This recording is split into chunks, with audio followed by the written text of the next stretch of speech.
They laughed at the T-34's rough welds and exposed rivets, a tank they called Crude, an affront to German engineering pride, until the road turned to glue and the ground itself handed the verdict. A gray morning, thaw half made and half denied. The air smelled of wet earth and hot metal. Steam rose from engines and from the breath of men who had been rising with the dawn for days.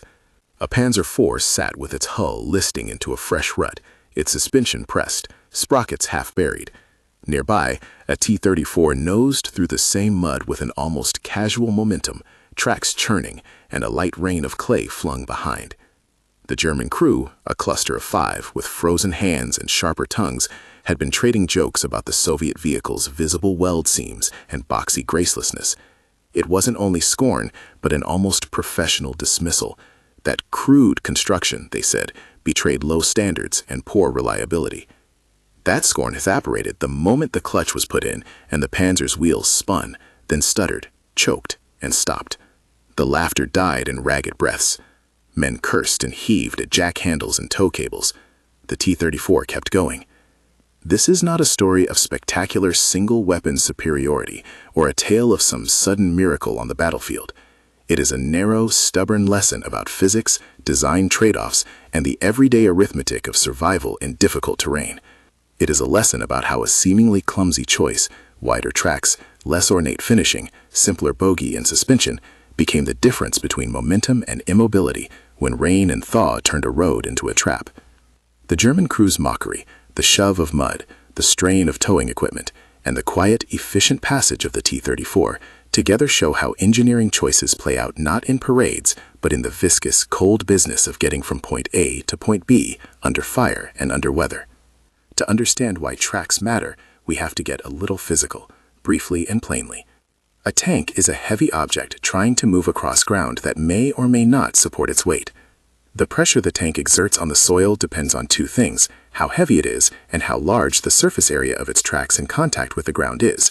In simple terms, ground pressure equals weight divided by contact area. Reduce the area and the pressure goes up. Spread the same weight over a wider track area and the pressure drops. Lower pressure means the vehicle floats more on soft ground instead of punching through to the firm layers below. Think of it like walking on snow. If you try to cross deep snow in ordinary boots, you sink. Strap on snowshoes and your weight spreads across a larger surface. You stay on top and move. Tanks follow the same rule. Wider tracks reduce the amount of sinkage and decrease the tendency to dig deep, rutting channels that become impossible to climb out of as the vehicle's belly settles lower into the soil. There's also a secondary factor. Track design determines how a vehicle negotiates uneven ground, how the suspension absorbs shocks, and how easily a damaged track can be repaired in the field. Some German designs favored narrower tracks paired with more complex suspensions and higher gearing tuned for firm terrain speed. That combination had advantages on good roads and on firm ground: higher straight-line speed, tighter manufacturing tolerances, a certain elegance in mechanical packaging. But that elegance came with costs: more components to break, more maintenance hours required, and, crucially, higher ground pressure in soft conditions. The T-34, by contrast, arrived with a different set of trade-offs. Its wide tracks and relatively simple, robust undercarriage lowered ground pressure and offered forgiving cross-country mobility. Those wide shoes for the tank meant it did not need perfectly graded roads to advance. Mud that swallowed narrower track tanks only slowed the T-34. Its designers favored a vehicle that could go where roads did not lead, and that resilience showed up in the quiet moments when weather and earth decided who would move and who would be left to push. If this sounds like a technical quibble, consider what a stalled column does to an operation. A single immobilized tank is a mechanical problem. A line of immobilized tanks is a tactical crisis. Recovery requires fuel, tow cables, winches, trained crews, and time. Time that might otherwise be spent keeping pressure on an enemy flank, protecting infantry, or seizing a bridging position. In wet weather, every stuck vehicle generates more stuck vehicles as trying to pass the ruts only deepens them. Soon, a road becomes a throat that swallows supplies and morale alike. If you like technical war stories, subscribe for more breakdowns. The first vignette is small and intimate: men, a metal shell, and a sudden humility.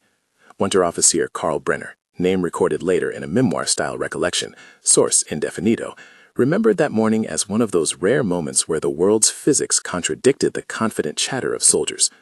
"We were pointing and laughing at it," the account paraphrases, calling it a joke of a tank. "It looked like it had been welded together in a shed."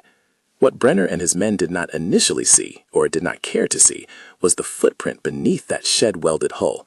The Panzer IV under Brenner's command had narrow tracks, built for mobility on firm earth, and for the calculated rhythms of combined arms where roads and firm ground were expected to carry the weight. On a good day, those tracks made the tank a fast and reliable instrument. On this thawing day, with frost turning to mud and no firm corduroy beneath, they were disadvantages disguised as virtues. The attempt to free the Panzer began with the usual toolbox of field expedients. Crew members dug with entrenching tools, heaved on tow hooks, looped cables to a recovery half-track that itself sat perilously close to losing purchase. The engine revs climbed. The idling heartbeat of a machine under strain became a scream pushed into the lower register as gears fought.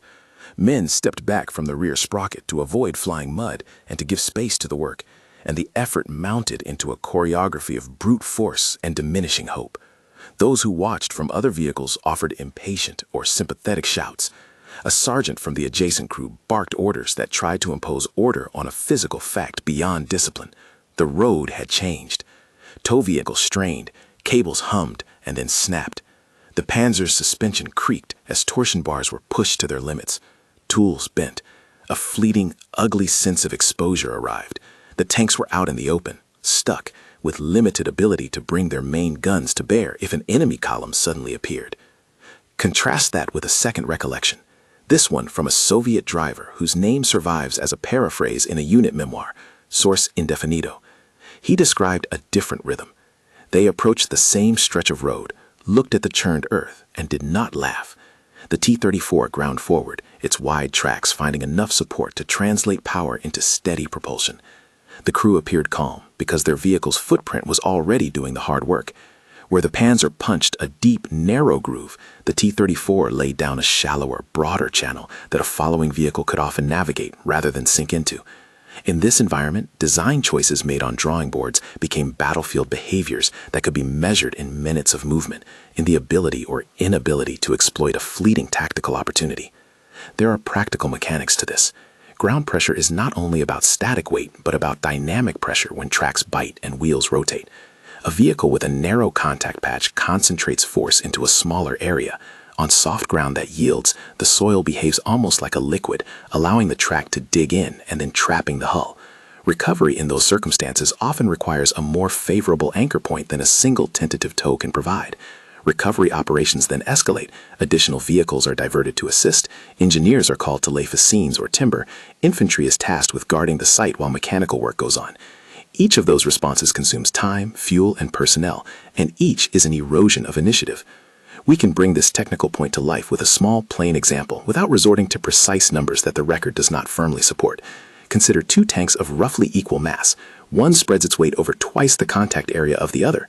That tank, by simple arithmetic, halves its ground pressure. Half the pressure means significantly less sinkage in soft ground and less tendency to become trapped. It does not guarantee smooth travel over marsh or quicksand. It simply reduces the likelihood that the vehicle will become immobile in the first place. The designers who prioritized wider tracks traded some road speed and perhaps some steering precision for a more robust cross-country mobility. In many terrains and climates encountered on the Eastern Front, that trade proved decisive in daily operations. Back in the mud, the human effects were immediate. The Germans are often portrayed as a mechanized army of precise doctrine and efficient maintenance. That reputation was real in many ways. Their vehicles were sophisticated, and crews took pride in engineering standards. But sophistication is vulnerable when maintenance intervals cannot be met or when the environment favors simplicity. A complex suspension will perform beautifully if it is serviced and on materials that do not clog. It will falter when bogged down in clay that wraps and locks moving parts into place. A simpler bogie that can be cleaned and reassembled with basic tools allows a crew to return to action faster when the weather sours. One Panzer crewman, his name preserved only as a paraphrase in later interview notes, source indefinido, described the slow slide from scorn to stunned silence in terms that acknowledged the difference between preconception and experience. He did not narrate a moment of grand moral transformation. Rather, he conveyed a smaller, harder admission that the T-34's apparent inelegance was not vanity, but functional choice. The welds were visible because the hull was welded rather than riveted. The external simplicity was a byproduct of production choices intended to enable repairs and field maintenance. In mud, that meant repair hands could clear, patch, and resecure more easily than on a vehicle built with tighter enclosures and more complex assemblies. Those small human moments accumulate. A stuck tank delays the column, which delays the brigade, which, depending on the tactical context, can delay a scheduled attack window or allow an enemy reserve the time to organize a response. The recovery of a single vehicle is not merely a mechanical exercise, it is a microcosm of logistics. A towed tank consumes the time of the towing vehicle, the fuel of that vehicle, and the attention of both crews. Each minute spent hauling a heavy metal shell out of mud is a minute when the unit cannot be elsewhere doing its appointed task. Multiply those minutes across a battalion, and the sum becomes meaningful. There are also psychological effects. Soldiers who see their machines fail in routine conditions begin to question assumptions about their commander's plans or about the reliability of their supply lines. In the anecdotal recollections that survive, a pattern appears: derision, irritation, exasperation, then silence. The progression is less melodramatic than it might sound. It is more a drain, a quiet recognition that bad ground amplifies mistakes in design and in planning. At the operational level, the consequences can be stark. A force moving rapidly along firm ground can seize objectives and sustain momentum. A force that finds its axes of advance chewed into deep ruts and populated by immobile hardware loses that advantage. Supply columns back up. Bridging operations may be postponed. The enemy, observing the entanglement, can interdict further movement or exploit the exposed flanks created by an immobilized spearhead. This pattern shows up repeatedly in after-action recollections. Tactical windows close as recovery operations open, and the clock of opportunity moves backward while mechanics and men fight for the chance to move forward. The narrative does not require us to decide whether any single design was the better in all circumstances. The point is subtler. Design choices and environmental conditions interact. A vehicle optimized for certain conditions can be at a dramatic disadvantage in others. For the German crews who ridiculed the T-34's roughness, that interaction arrived as a lesson learned under duress. The second vignette widens the lens. A mixed engagement, a narrow crossroads, a stream of thawing meltwater under the roadbed, a column of Panzer IIIs and IVs interleaved with supply half-tracks, becomes a crucible where design meets mud. As the line of German tanks pressed their noses forward, their tracks carved deep furrows. A T-34 regiment approaching from a flanking path, its tracks wide and its drivers schooled in avoiding the deepest ruts, began to cross where the Panzers had tried and failed. Observers later described a scene where the Soviet machines moved with an economy that appeared almost indifferent to the chaos surrounding them. Their passage did not feel triumphant, it felt inevitable. The German recovery crews worked like a surgical team that had lost its instruments. Rope and steel and will met an unyielding opponent, the clay that gripped. Attempts to lay down planking failed as the planks themselves sank into the mud. Fascines had to be scrounged from distant hedgerows. As engineers were diverted to make the path passable, the offensive timetable slipped. Artillery schedules were thrown off by the delays. Smoke plans meant to conceal maneuvers grew thin as the wind shifted, and artillery had to wait for ground to be more favorable. Small delays breed larger ones. The cumulative effect raises operational risk in ways that are not immediately dramatic, but are measurably consequential. A technical aside helps frame the manpower and time cost. Extracting a stuck tank is not merely about hooking and pulling. The towing vehicle must be positioned on ground with sufficient purchase, the anchor points must be judged, and the angle of pull must be correct to avoid capsizing or bending torsion bars. Each misstep compounds the problem. In some cases, the only way out is to displace earth, to build up a causeway under the tracks, or to dismantle parts of the tank to reduce weight, all of which take men, muscle, and precious minutes. Those minutes in a contested zone are vulnerability manifested. The scene at the crossroads reached a moment of quiet calamity. Smoke curling from idling engines, men with clay-streaked faces and ice in their beards. A line of cannons turned inward because no forward progress could be had. The T-34s that passed by did so under the steady confidence of their crews, who had learned to expect and to exploit soft ground. The Germans watched, some with a bitter, private calculation beginning to replace the earlier laughter. Others simply returned to their tools and the immediate work of freeing metal from mud. It was a small, grim schoolroom in which engineering doctrine taught a hard, practical lesson. The tactical consequences were immediate and local, but their echoes could be strategic. Units that failed to reach objectives on schedule expose a chain of dependencies to failure. Artillery that cannot be positioned on time cannot support an infantry advance. Reserves that are delayed cannot exploit a breakthrough. Supply lines that are choked by stuck columns cannot feed the forward elements. Where campaigns are planned as sequences of interdependent moves, interruptions at a local level can cascade. The mud that claimed a tank in one sector thus becomes an operational hazard affecting men miles down the line. Even the decision to burn materiel rather than let it fall into enemy hands, a grim calculus sometimes made in these campaigns, gains a new cast under these conditions. If vehicles cannot be moved, the choice to destroy or to abandon them is no longer an abstract policy, but an immediate, gutting reality for crews who have watched their machines sink into the earth and know that recovery will likely cost more than the vehicle is worth or than the opportunity to hold the line allows. Those decisions are not glorified in the records. They are practical responses to a simple mechanical truth. When metal sinks, options diminish. So far, the story is spatial. Tracks, ground, movement, and human, laughter, exertion, muttered admission. But there is a third strand, adaptation. The crews who learned to cope with mud did not necessarily choose brighter uniforms or better propaganda. They learned small repairs, improvised mats of timber, and the patient art of reading the ground. Commanders adapted too, by routing columns along firmer lines or by postponing movements until frost hardened the earth. Adaptation short of perfect solutions often made the difference between holding a timetable and losing it. And yet, adaptation can be uneven. Units with more experienced crews or with stockpiles of field equipment could recover faster. Those already stretched thin or lacking recovery assets paid a higher price. The design philosophy that had seemed elegant in peacetime manufacturing settings, higher precision, narrower tracks optimized for speed, was being forced into contest with a different logic in a messy theater shaped by weather and improvised logistics. By the time the sun pushed higher on that muddy morning and light glinted off churned steel and wet faces, the scene had become a lesson in humility.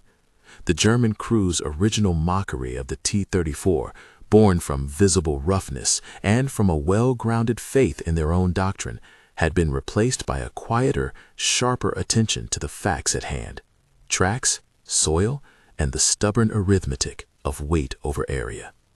The narrative up to this point is an accumulation of small facts and larger implications. A tank that can move in soft ground avoids the cascading costs of recovery. A vehicle that requires specialized maintenance becomes a liability when conditions prevent shops and schedules from performing their work. The T-34's apparently crude design, then, is not a sign of backwardness, but a deliberate set of trade-offs that in certain contexts, notably soft, thawing ground, produced tangible battlefield advantages. The next scenes widen the scope from private humiliation to the beginning of tactical consequence.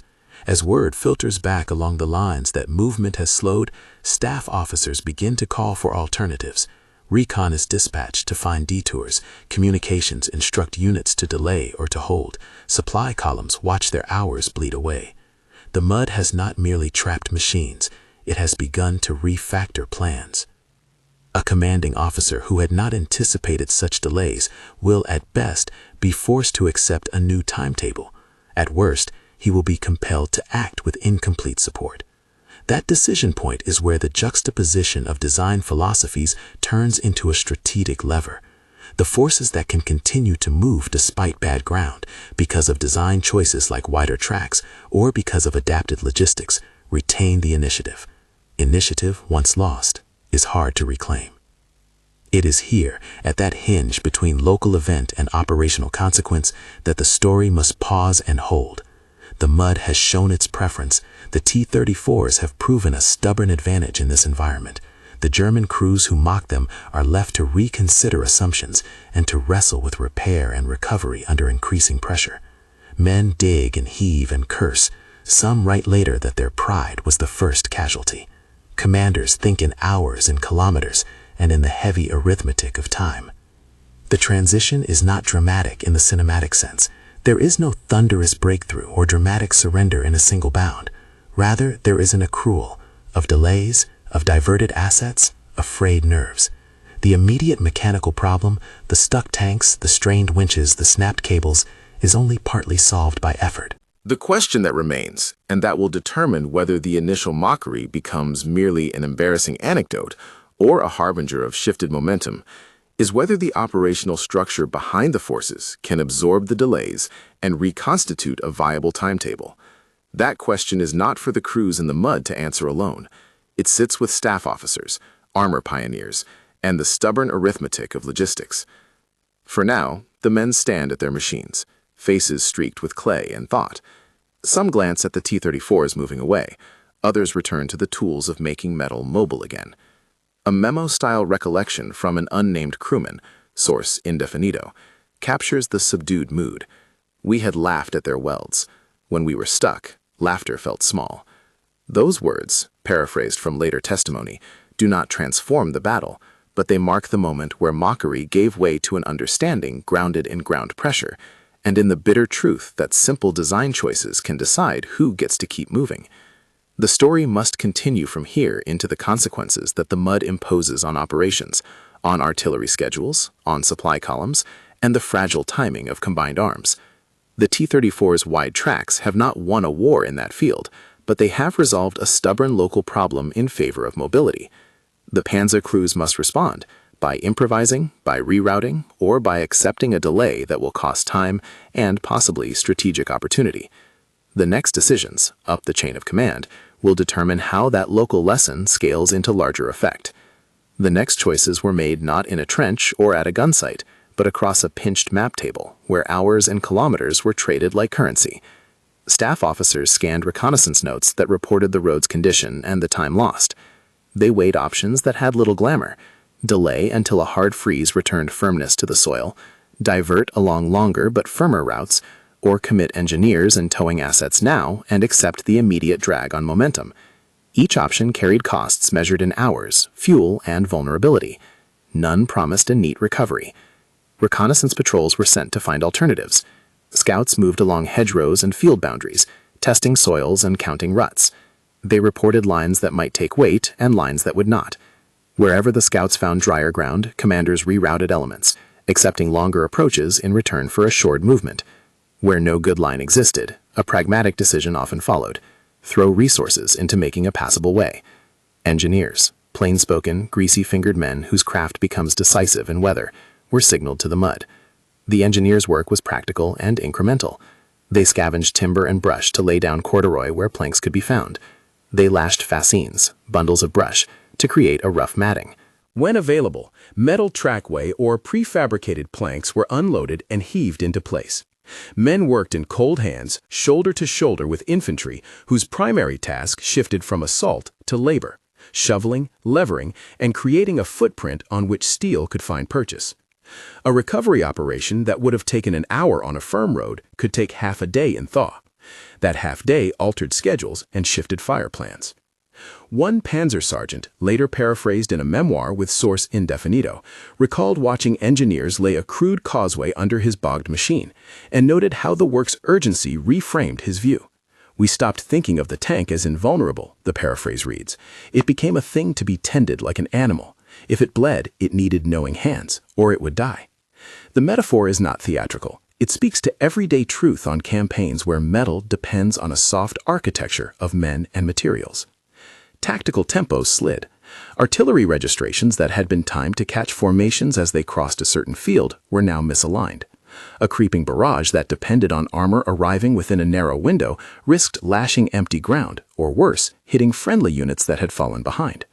Infantry that might have followed armor into covered approaches instead waited in hedgerow cover, eyes searching for movement that did not come. Air support schedules, always sensitive to weather and timing, likewise had to be reworked when ground movements lagged. And then there was the more immediate danger, the exposed flank. A spearhead stalled in mud ceases to be an arrow. It becomes a lever that an opponent can pry. Observers along the line nervously tracked enemy dispositions. Where that opponent had mobile units capable of exploiting the pause, the stuck column invited probing attacks, artillery harassing fire, and isolated counter-movement. Commanders had to extend security screens, divert reconnaissance, and commit reserves to guard the vulnerable. Those decisions consumed the same resources the operations sought to use in gaining an objective in the first place. Within this operational squeeze, the T-34s did not perform miracles, they performed functionality. Where narrow-tracked German tanks carved deep, impassable ruts, the T-34s left shallower tracks that allowed following vehicles to use the same line or to skirt its edges with less risk. In some cases, T-34s used these advantage lines not to spearhead a massive armored breakthrough, but to clear a narrow corridor for infantry and lighter vehicles. In other instances, they were able to keep rolling while German recovery crews were diverted to work on one immobilized vehicle after another. A small, consequential episode summarizes the pattern. A mixed column, half a company of Panzers interspersed with supply half-tracks and an attached artillery battery, pushed toward a crossroads whose control mattered for an hour's march beyond. The first Panzer sunk to its belly, but was not irrecoverable. A second and a third followed the same wheel marks and fell into the newly carved troughs. The column slowed to a crawl. Command called on engineers and a recovery half-track. While the Germans wrestled with their machines, a platoon of T-34s, operating on a secondary route, arrived at the crossroads from a direction that had not yet been rutted. They drove through shallow ground, paused, and used the junction to screen advancing infantry onto the road the Germans had intended to use. The effect was not catastrophic for the German force, but it was decisive in the immediate sector. A window of opportunity closed. That closing is the critical tactical inflection the mud produced. It is not that a single T-34 rolled the river of war, rather its ability to move where others could not, reallocated time and space. A captured crossroads, a delayed artillery timetable, or a diversion of engineers can each have disproportionate consequences when operations depend on tight choreography. The T-34's design, simple, wide-tracked, forgiving of rough maintenance, translated into the ability to wedge into seams of the battlefield created by weather and poor ground. Commanders, not driven by doctrine alone, but by the realities these events produced, began to make on-the-spot adaptations. Where possible, columns were scheduled to move during colder hours of night when frost might firm the soil. Units with wider tracked vehicles or with greater recovery assets were assigned to the hardest routes. Staff officers took stock of recovery vehicles and their fuel, and they began to factor the risk of immobilization into movement orders. The more far-sighted also considered procurement changes. Could wider tracked options be fitted to existing vehicles? Could spare tracklings or wider shoes be stowed for appendage in adverse weather? Those questions would later resurface in workshops and design halls. In the moment, they were pragmatic considerations tossed onto the map table. Exact decisions about conversions and retrofits are indefinite in this account and require targeted archival verification. The psychological toll was subtle but cumulative. A crew that had mocked the T-34 for its rough look now faced the acute vulnerability of having all their pride in engineering tempered by a mud-sodden reality. Men who had previously trusted in a doctrine that privileged speed and maneuver now had to accept that speed could be arrested by weather beyond reasonable control. The erosion of confidence was not immediate surrender. It presented as the quiet reallocation of respect for a design that worked where theirs did not. Yet the story contains a countercurrent, practical improvisation and professional learning. Crews shared techniques across lines. A German driver watching a T-34 crew bypass an obstinate rut would sometimes note the Soviet crew's approach, the selection of a slightly different line, the use of a higher momentum or a different gear that allowed the broad tracks to bite without digging. Mechanics on both sides learned to clear bogged bogies more quickly, to use improvised mats, and to coordinate towing with more precise anchors. The battlefield is an environment of feedback loops. Design lessons are learned in real time, patched into doctrine, and sometimes fixed into hardware later. This incremental learning partially explains why equipment lists and retrofits matter. The capacity to absorb a hit to the timetable, spare parts, additional tow vehicles, engineer battalions on call, can mean the difference between a manageable delay and an operational failure. In the long run, armies that could manufacture and field quantities of practical recovery gear and that could train crews for improvisation were better positioned to withstand environmental setbacks. That observation links back to an older, broader truth. Industrial capacity and logistics are not abstract supports of war. They are primary actors in its unfolding. It is also important to underline limits. Why tracks do not render a vehicle omnipotent. Very soft ground, waterlogged soil, swamps, and deep marsh would stop any armored vehicle without a specialized approach. The T-34's advantage was context-dependent. most visible in thawing soils, mud-ridden trackways, and snowfields that turn to slush. Design choices that favored lower ground pressure could compromise steering precision, cost road speed, or require a trade-off elsewhere. In short, the T-34's footprint was one aspect of a complex system of mobility, and that system included fuel, recovery, maintenance, crew training, and the ability of commanders to adapt in near real time. From this vantage, the Mud episode is both a parable and a practical case. It teaches that mobility is the product of many factors, among them the simple arithmetic of weight and area. It also shows how a design that looks crude by one set of criteria can be supremely effective by another. The visible welds, the robust simplicity, the wider shoes, the features jeered at in the Great Morning were not vanity but considered choices. For engineers who worked at scale, simplicity often equals repairability. A crew can clear mud from a bogie that has exposed parts more easily than from one with complex sealed assemblies. That field-level maintainability mattered when weather broke schedules and shops were out of reach. The muddy crossroad, therefore, becomes a stage on which larger themes play out.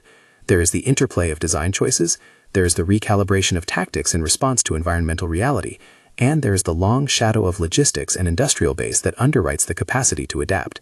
The German crew's mockery, laughed at first, was replaced by a quieter, practical respect, a respect bought in labor, time, and inconvenience. The climax arrives not as a single cinematic reversal, but as a stacking of consequences that bend a local advantage into a lost hour, then into a missed objective, and sometimes into a shifted operation. In one recorded recollection, paraphrased and flagged indefinito for specific provenance, a mixed armored unit found its timetable slipping as vehicles were recovered one after another. By the time the column was reorganized, the enemy had closed a gap that would have been open earlier. The chance to seize a bridge or to secure a flank evaporated. The immediate cause was mud. The mechanism was a design choice that favored firmness of footprint. The result was a tactical cost that multiplied across a chain of dependencies. Of course, environmental defeats can be surmounted. Commanders who anticipated weather shifts, who prioritized engineer assets and recovery vehicles, and who understood the performance envelopes of their machines could compensate. In theaters where such foresight was present, mobility remained possible despite weather. Where it was absent, the machine, no matter how finely engineered, could become a sunk cost. As the hours passed on that muddy morning, practical things occurred. Crews removed track links, lightened stowage, and jacked hulls to wedge planks under bogies. Men with chains and ropes set up pulley arrangements. Some vehicles were abandoned when recovery would have cost more than the operation could afford. The sight of abandoned metal, tanks sitting like broken monuments to a decision about where and how to fight, was a blunt reminder that operational plans must account for the ground beneath their feet. Abandonment was not necessarily a moral failure. More often, it was a pragmatic economizing of resources in the face of competing demands. There is a small but important closing interval to this tale. When movement resumed later that day or the next, it was not the same as the morning's confident stride. Routes had changed, timetables had been rewritten, and the incident had inserted into the unit consciousness a memory about weather and design. Soldiers told it to each other in mess tents and in letters home, as a story that blended shame, surprise, and a grudging respect for an enemy vehicle that had been ugly and yet useful. For historians, the episode stands as a concentrated lesson about how tactical outcomes emerge from the collision of design and environment, how logistics and maintenance determine the operable life of machines, and how human attitudes, mockery, disdain, adaptation, are adjusted by the hard facts of ground and weather. The T-34 did not win everything because of wide tracks, nor did German engineering fail wholesale because of narrower ones. Instead, the incident exemplifies how technical trade-offs play out under pressure, where small differences in footprint become amplifiers of larger operational realities. In the final accounting, the image that stays is stubbornly simple. A group of men who had laughed at a crude machine now standing in mud, faces smeared, hands raw with effort, watching that machine keep moving. The moment was not a moral drama, but a mechanical adjudication. The road had its own vote, and it sided with the tank whose designers chose footprint over finish. Panzer crews mocked the T-34's crudeness. The ground answered in its own language. The wide tracks conquered the mud that had trapped them. If you want a deeper technical breakdown of suspension types, track with retrofits, and how different armies later adapted to these lessons, Watch our accompanying deep dive on tank suspension and the T-34's design evolution. Link in description.